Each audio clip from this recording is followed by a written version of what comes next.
Eu queria agradecer muito a presença assim, de todo mundo que está aqui, né?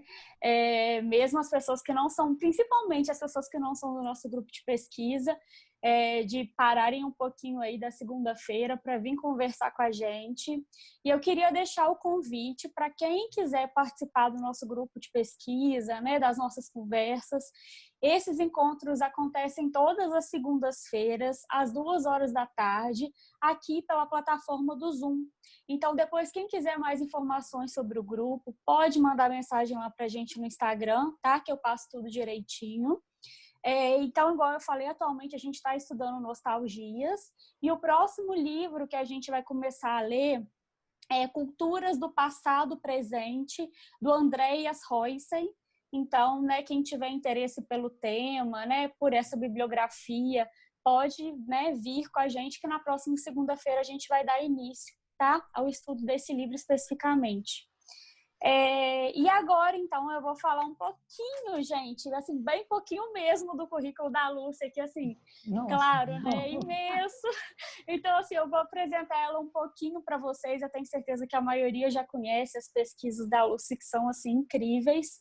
Então, eu vou apresentar brevemente o currículo dela, né, para depois eu passar a palavra para a Lúcia, que vai falar, então, um pouquinho da retrotopia e das mídias. Vai ser um bate-papo, né, que a gente vai conversar, e à medida que vocês forem tendo perguntas, pode mandar no chat, e no finalzinho da fala da Lúcia, a gente vai ver se a gente abre o microfone também, né, que aí vocês podem falar diretamente com ela, tá? Muito obrigada também aos outros grupos de pesquisa que estão aqui presentes com a gente. Então, a professora Lúcia Santa Cruz, ela é professora do mestrado profissional em Gestão da Economia Criativa da SPM Rio e dos cursos de graduação em Jornalismo, Cinema e Publicidade também na mesma instituição. Ela é doutora e mestre em Comunicação e Cultura pela UFRJ. Ela é jornalista graduada também pela UFRJ. Ela é líder da linha de pesquisa desse mestrado, né, profissional em gestão da economia criativa, gestão estratégica de setores criativos. Ela também é coordenadora do Laboratório de Estudos de Memória Brasileira e Representação, do Lembrar, e do grupo de pesquisa da SPM, né, CNPq Lembrar. Ela é uma das fundadoras também da Rede de Estudos de Memória e Comunicação Rememora, pesquisadora da Coordenação Interdisciplinar de Estudos Contemporâneos da UFRJ e do grupo de pesquisas Modos de Ver da SPM-UF. Ela é membro também do The International Media and Nostalgia Network, e as suas pesquisas, elas lidam com temas como memória, mídia, patrimônio, cultura, consumo e economia criativa.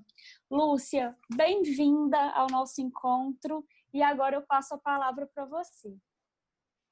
Então, gente, boa tarde para todo mundo. Primeiro, assim, além de estar mega envergonhada com essa apresentação da Ana, eu queria agradecer bastante o convite da Ana, da Cristina, do Consime. Assim, eu acho que esse talvez seja um dos saldos positivos desse período tão esquisito que a gente está vivendo, né?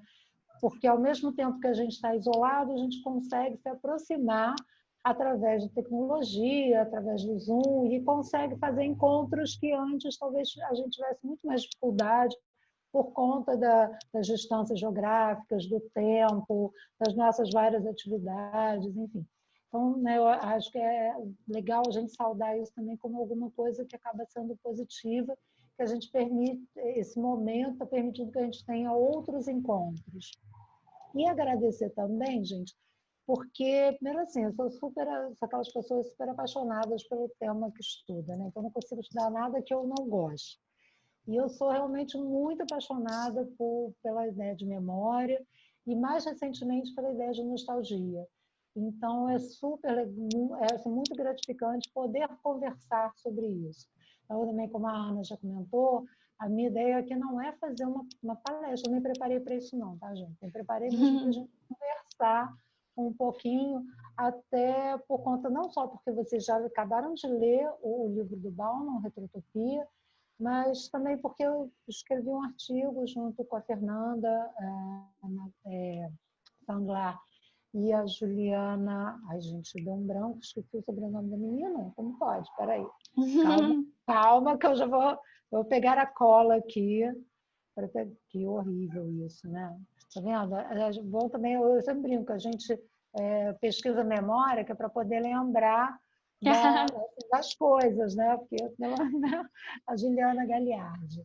E a gente acabou de escrever esse artigo que foi aceito na Composta, não sei quando a gente vai conseguir apresentar, né? Porque a Composta está com todos esses, todo no meio dessa conjuntura também, mas que a gente vai falar justamente como a retrotopia vai aparecer no, no, na, no, nas notícias que vão falar sobre o período dos 55 anos, né, enfim, da relembrança, digamos assim, né, dos 55 anos do golpe de 64. Então, a gente escolheu 2 jornais, a Folha e o Globo, depois eu vou falar um pouquinho sobre isso. Né?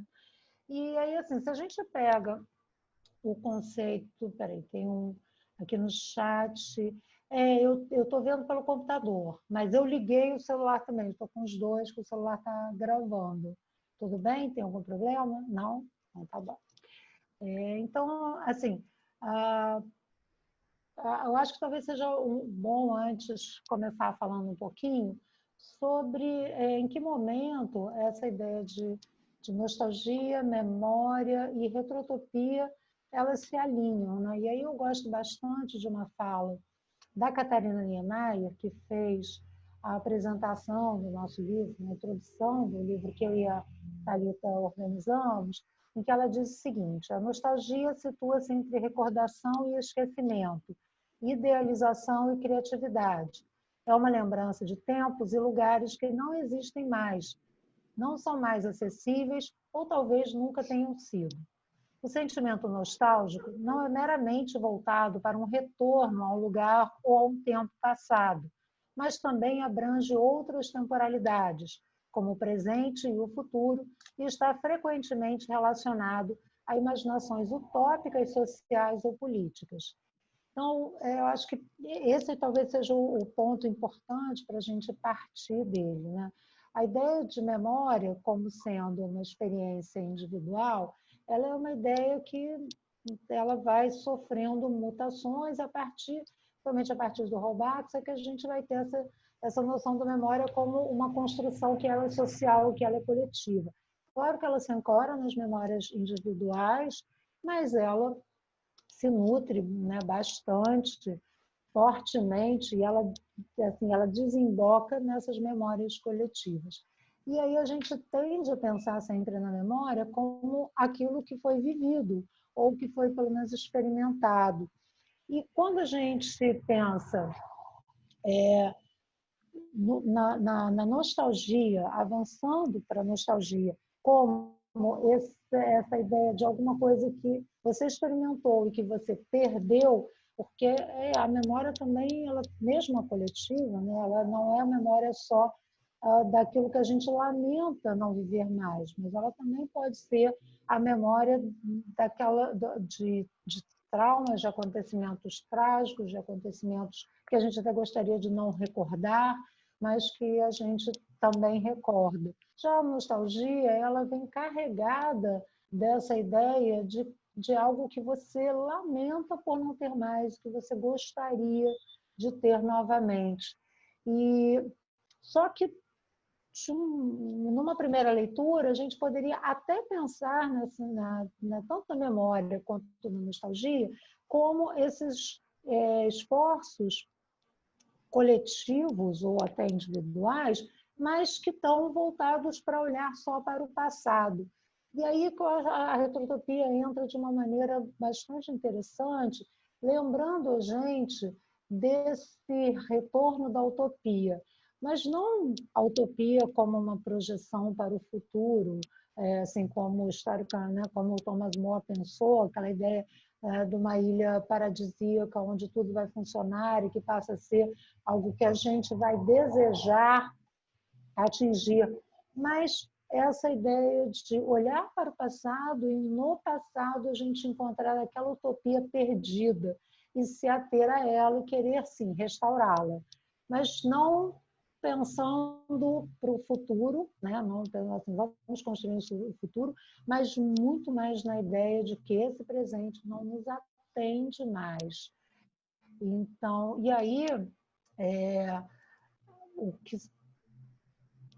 seria interessante, né? Assim, já que a gente não consegue mais imaginar futuros, porque eles, primeiro, né, a gente tem, e isso explica também, como vocês já devem ter visto, de certa forma, esse retorno muito forte da ideia de memória, da ideia da nostalgia, porque a gente não tem mais as grandes narrativas que estabeleciam, que pensavam o futuro, mas, ao mesmo tempo, também a gente fica pensando, né? E aí a retrotopia nos ajuda nisso, por quê? Porque ela é aquela utopia que ela traz aquele passado, naquele momento em que a gente desejava, em que a gente conseguia vislumbrar esse ponto ideal lá na frente, a retrotopia traz ele de volta. Só que o que acontece é que aí, nesse momento a nostalgia ela passa a ser o quê? Um mecanismo de defesa, claro, contra o momento atual, contra aquilo que a gente está vivendo, que você, né, que se rejeita, ele esse presente que não consegue se revelar em futuros, esse presente não nos atende. Então, não, vamos desconstruir isso completamente, mas vamos nos ancorar lá naquele passado. Então, isso vira um mecanismo de defesa contra o contemporâneo, né? Mas também de idealização desse passado mitificado. Lógico que todo passado ele acaba sendo reconstrução, né? E aí eu gosto muito da fala do Nietzsche, que quando ele fala que o tempo da lembrança, o tempo da memória é o presente. Porque ninguém lembra no passado, você só lembra depois que o passado já passou.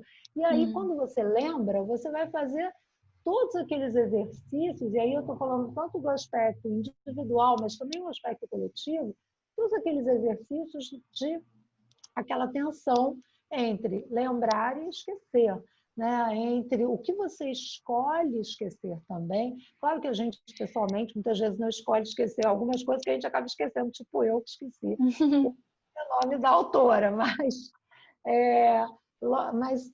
de certa forma, a gente escolhe apagar algumas coisas e deixá-las varrer mesmo para debaixo do tapete da história.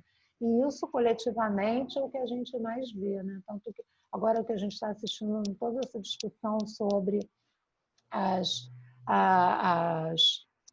destituições das estátuas, a gente demole, a gente coloca a estátua, mas dizendo o que ela significa. Então, a cada dia a gente está vendo uma releitura. A gente usa tal bandeira, não usa, o que isso significa. Isso tudo vai falando para a gente o quê? Né? Que a própria trajetória humana vai estabelecendo qual é a narrativa que vai ser privilegiada. E isso, evidentemente, está ligado a uma série de fatores, né? A hegemonia de grupos, a narrativa vencedora e por aí vai.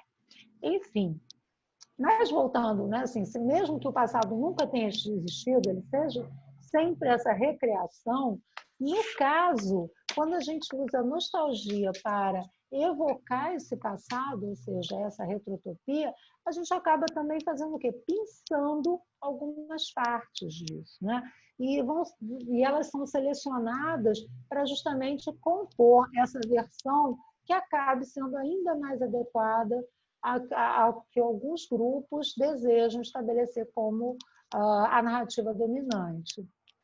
Então, o uso da retrotopia, que acho que é uma coisa que o Bauman fala bastante, ele é um uso, acima de tudo, político, porque é o uso que vai escolher qual é a narrativa que a gente quer privilegiar.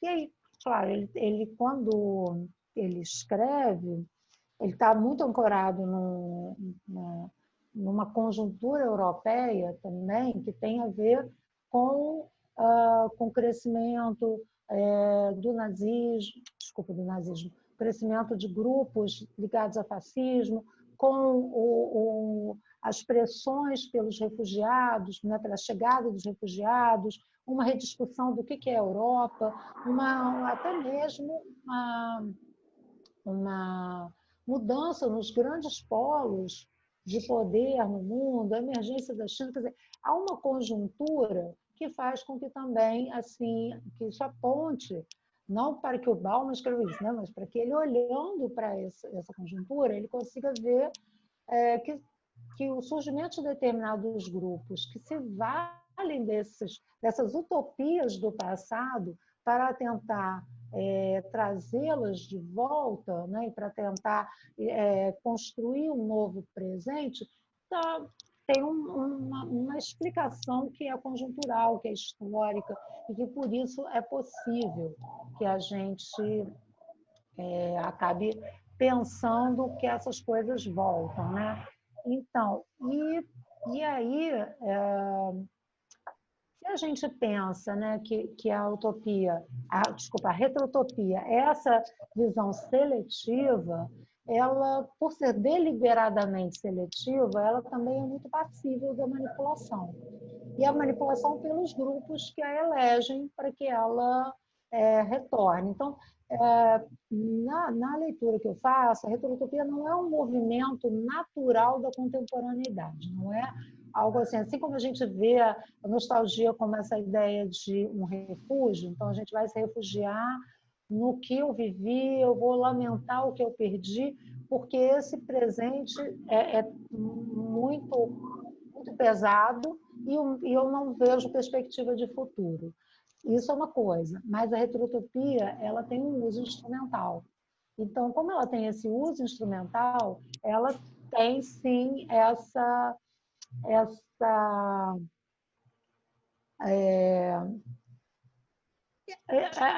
gente pode dizer assim, até essa utilização que é estratégica mesmo para servir a determinados até movimentos de poder, de conquista de poder, de manutenção do poder, a gente vê fortemente isso aparecendo. E aí, assim, é curioso, por um lado, porque o que se falava muito no finalzinho dos anos do século XX e no início do século XXI é que as grandes utopias tinham morrido. Então, a retrotopia ela pode aparecer no primeiro momento como essa ideia de a utopia está de volta.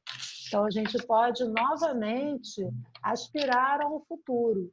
O problema talvez seja a base dessa utopia, né? Ela não é, primeiro que ela não é uma base que puxa para o futuro, para novas projeções, mas pelo contrário, ela tenta recuperar algo e que não aconteceu daquela forma de jeito nenhum, né? Não foi daquele modo que se estabeleceu, mas que acaba ficando consolidado, cristalizado na cabeça dessas pessoas como sendo esse lugar de desejo, esse lugar para onde a gente deve voltar. E aí, então, a ideia o que eu acho que é importante também a gente reforçar em relação à retrotopia, porque é essa ideia de que a gente não vai avançar, mas a gente vai voltar a um estado que já foi bom. E aí, talvez, né, já falando um pouquinho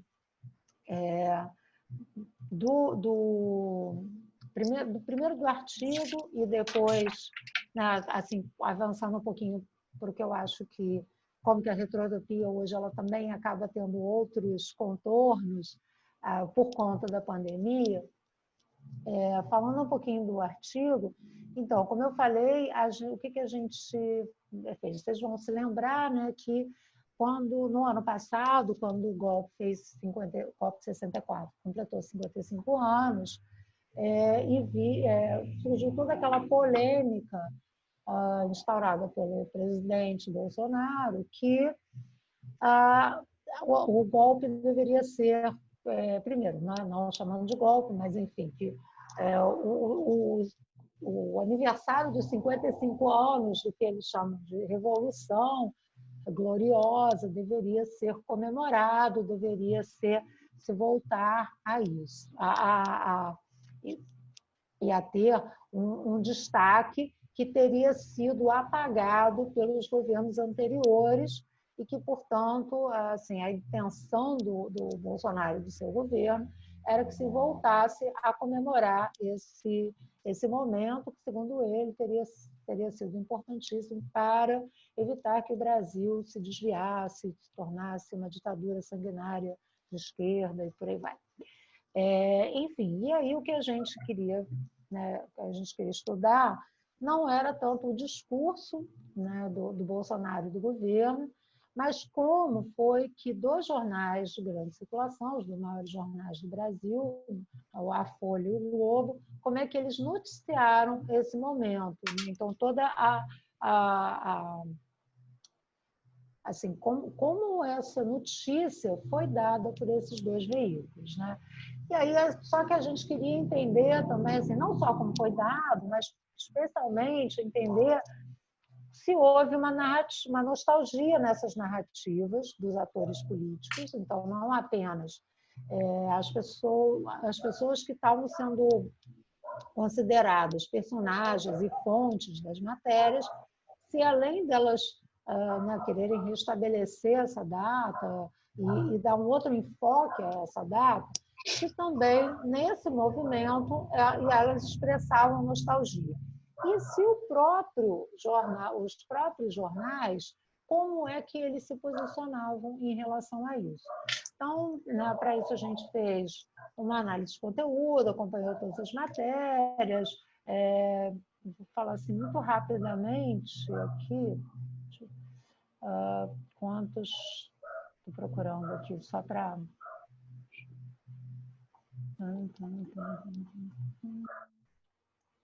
Quantas matérias foram?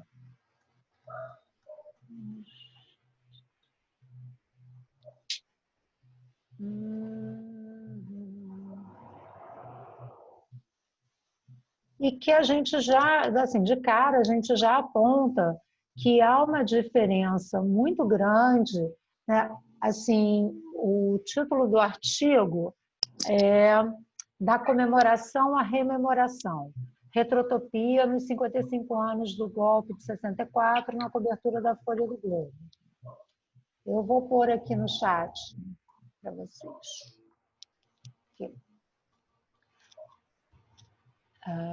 Bom, e a gente já aponta que existe uma diferença, em apenas 5 anos, há uma diferença muito grande do que os veículos jornalísticos, aí a gente não está se restringindo só à Folha e o Globo, de como eles falaram sobre os 50 anos do golpe, com vários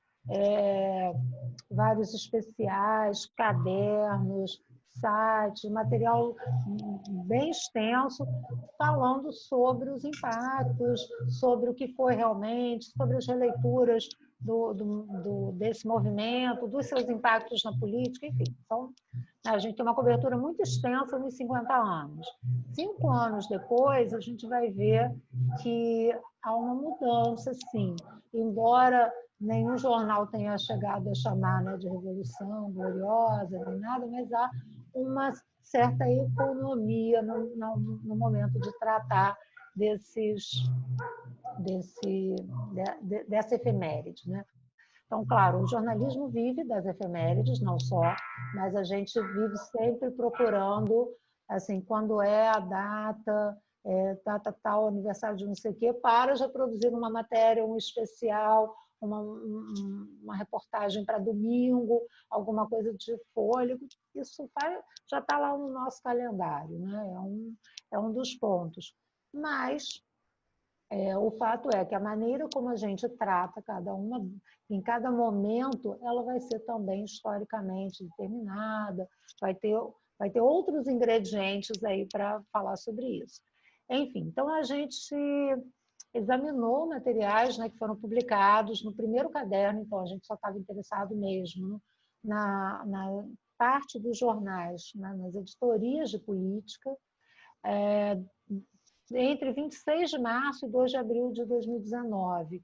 Isso resultou num corpus com 69 narrativas jornalísticas e a gente, então, foi analisando, como eu falei, pela análise de conteúdo, e a gente dividiu em categorias, enfim, tal, tem todo, né, todo aquele trabalho mais, assim, de categorização, e a gente percebeu, assim, já algumas diferenças, né? Então, a Folha, por exemplo, ela vai garantir muito mais destaque à temática, até porque ela termina, ela não só noticia internamente nos jornais, mas também na capa.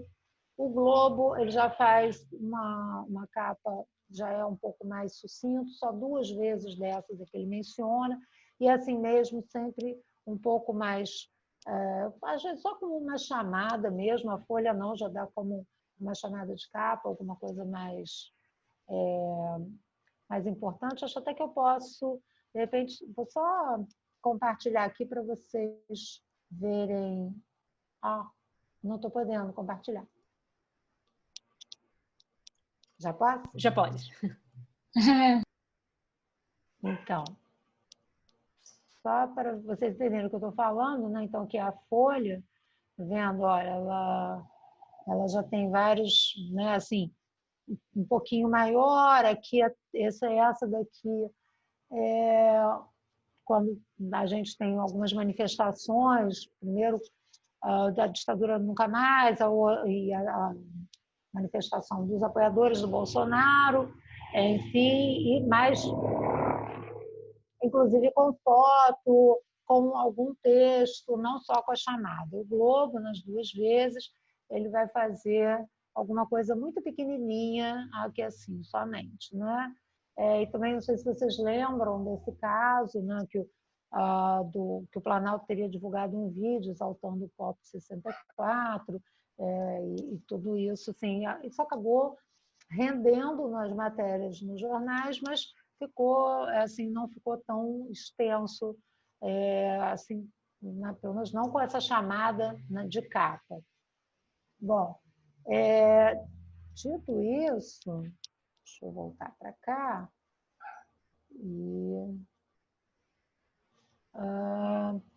Bom, a gente vai ver que assim, a Folha dá páginas inteiras, tem toda uma preocupação, assim, tem um espaço maior, de fato, na Folha. E a gente também dividiu, né, entre narrativas informativas e narrativas opinativas. O que a gente percebe é que as informativas elas são em maior número do que as opinativas, o que não quer dizer que o espaço seja maior, né? A gente não estava ainda nesse momento, mas identificando isso, mas a gente viu que sim, as notícias e as reportagens elas foram em maior quantidade do que os artigos de opinião, editoriais e por aí vai. Mas a gente já percebe, sim, tem uma contextualização histórica do que foi o golpe, quando ele aconteceu. A própria Folha faz assim, tem sempre o mesmo boxezinho, assim, com pequenas variações, mas que ela foi atualizando. E o que a gente percebeu é que, de modo geral, os textos não trazem um sentimento de nostalgia, né? Então, assim, a gente tende a achar que os próprios veículos eles não têm esse alinhamento com a expressão nostálgica. Gente, só um minuto que o cachorro está aqui aprontando. Espera aí.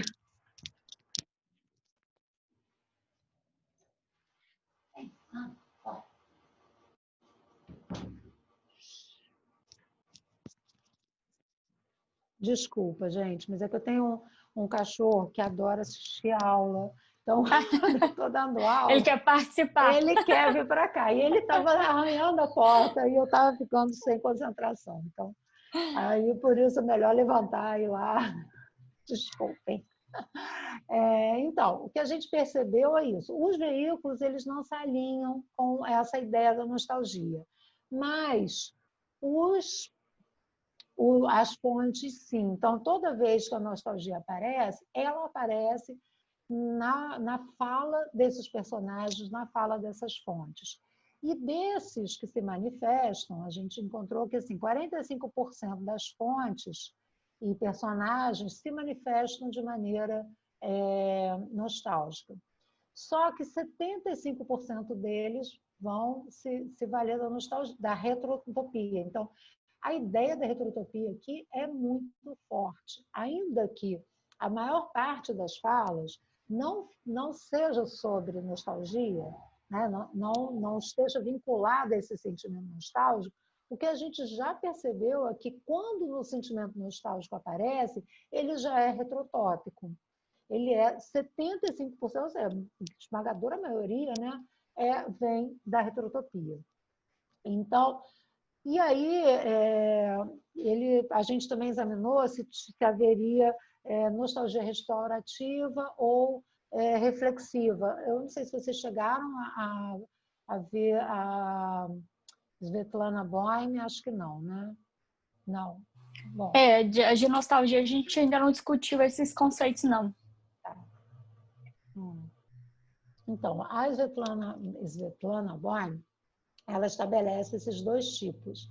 Ela vai falar que a nostalgia restaurativa é aquela nostalgia que ela tem saudade de alguma coisa que aconteceu e ela quer reconstruir isso. Então, muito aquela ideia assim da restauração de monumentos, da restauração de determinados reinos perdidos, que se acabaram, tal, que é esse desejo de reconstruir alguma coisa que não existe mais, mas que se vivenciou aquilo.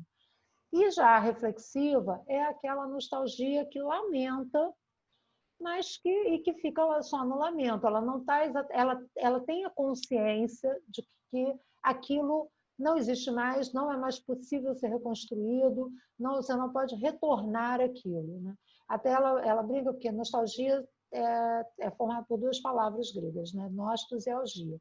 Nostos que é causa, que é casa, e algia, que é a dor, o lamento e tal. Então, ela fala que a restaurativa ela está muito ligada a nostos e a reflexiva está muito ligada à algia, né? Então, elas ficam paradas nessas duas instâncias. E o que a gente identificou aqui é que, além da gente ter 75% da retrotopia, a gente tem 19% que são da restaurativa. Então, se a gente junta, e aí, assim, quase tem uma nuance entre a retrotopia e a restaurativa, mas porque as duas querem reconduzir, recriar, trazer do passado alguma coisa que ficou lá para trás, né? Então, se a gente junta as duas, a gente vai ter 94% dessas manifestações de nostalgia que querem sim restabelecer esse passado, mesmo que esse passado não tenha sido como a gente imaginou que ele fosse, né? Então, isso é bem interessante e deixa eu ver aqui só se tem alguma... E o que nos chamou muito a atenção é que a gente percebeu que existia um esforço, sim, dos veículos para criticar essa proposta da comemoração dos 55 anos do golpe e também para contextualizar a questão. Então, algo que a gente comenta muito, né, que os jornais não costumam fazer, que é apresentar o contexto, fazer com que não se ligar só com a declaração, mas neste caso específico, os dois jornais eles não se contiveram em apenas reproduzir o que estava sendo ali declarado pelas fontes, mas procuraram né, assim, fazer essa contextualização.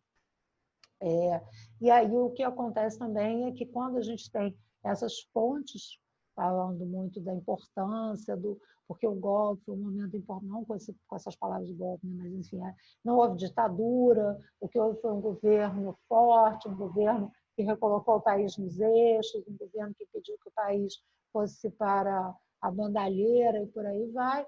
a gente percebe que essas matérias são aquelas que têm textos jornalísticos ainda mais críticos à ideia da comemoração do golpe. Tá? Bom, e aí, já avançando mais para o finalzinho,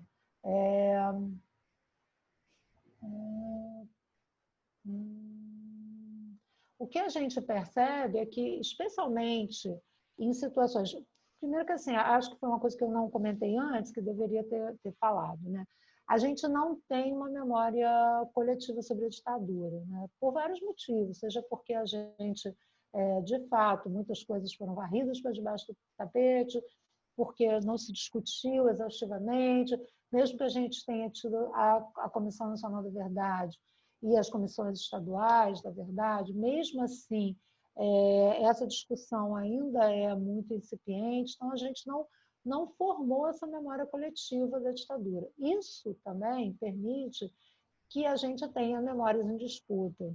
E isso permite que a gente continue tendo manifestações e que as pessoas vão para a rua pedir intervenção militar e vêm dizer que na época da ditadura era tudo muito melhor, né? Mas permite também que a gente tenha hoje autoridades que se valham disso para poder fazer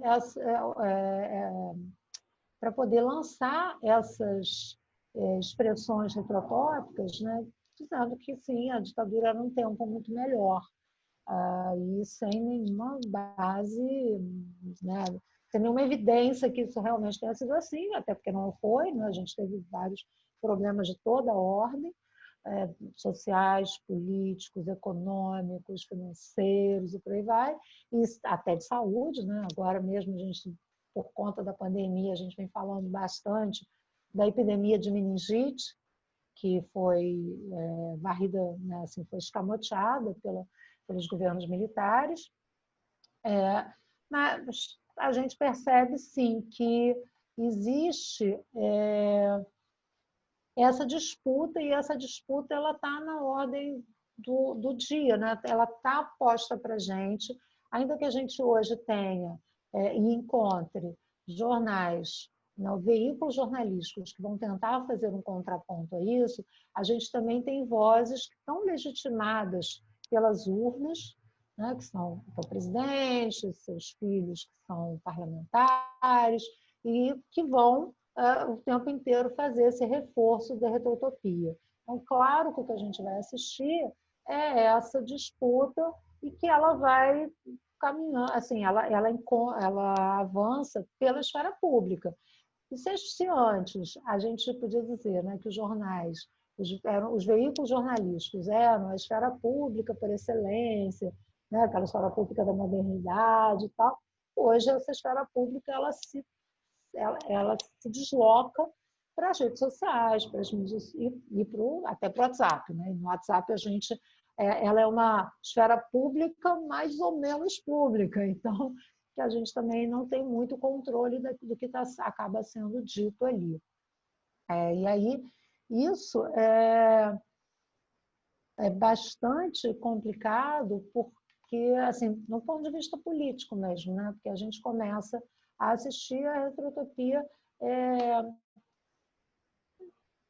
se consolidando, de certa forma, como uma narrativa predominante e cativante, uma narrativa que vai assim conquistando, ainda que a gente diga hoje, até por conta, claro, eu acho que a pandemia ela bagunça um pouco essas ideias, né? Assim, ela trouxe vários deslocamentos nesse momento, mas a gente agora vive um momento mais crucial ainda em que a gente, especialmente para a gente aqui no Brasil, que a gente não consegue olhar e ver horizontes, né? Então agora é mais ainda que talvez, né, esses discursos de retrotopia eles se fortaleçam ainda mais, não só pelo aspecto político, mas até pelo desejo de um retorno, tanto que todo mundo fica falando, né, como é que vai ser o novo normal, tal. Então, para esse retorno ao que seria a normalidade. E aí, outro dia eu vi uma pessoa falando uma coisa ótima, como se antes fosse tudo normal, e não era, né? Mas assim, a gente começa a justamente desejar porque esse presente não nos atende e a gente não vê futuro nenhum. E, ao mesmo tempo, tudo que se avizinha, tudo que aparece para a gente é como se fosse cada vez pior. Então, vamos voltar lá. E, assim, aí... E a retrotopia, ela tem exatamente como ela é esse retorno da utopia, ela também acaba apontando para um chamado à ação, né? Um chamado à ação no sentido de trabalhar para instalar esse momento do passado agora. E aí eu acho que, né, a gente está diante de um enorme desafio. Por isso que é super importante discutir essas expressões, esses momentos, esses lamentos, porque enquanto eles são só lamentos, ok, o problema é quando eles começam a realmente querer reconstruir a casa. Aí é que o problema fica mais complicado. Aí eu acho que, para começar, podia ser isso, a gente, né,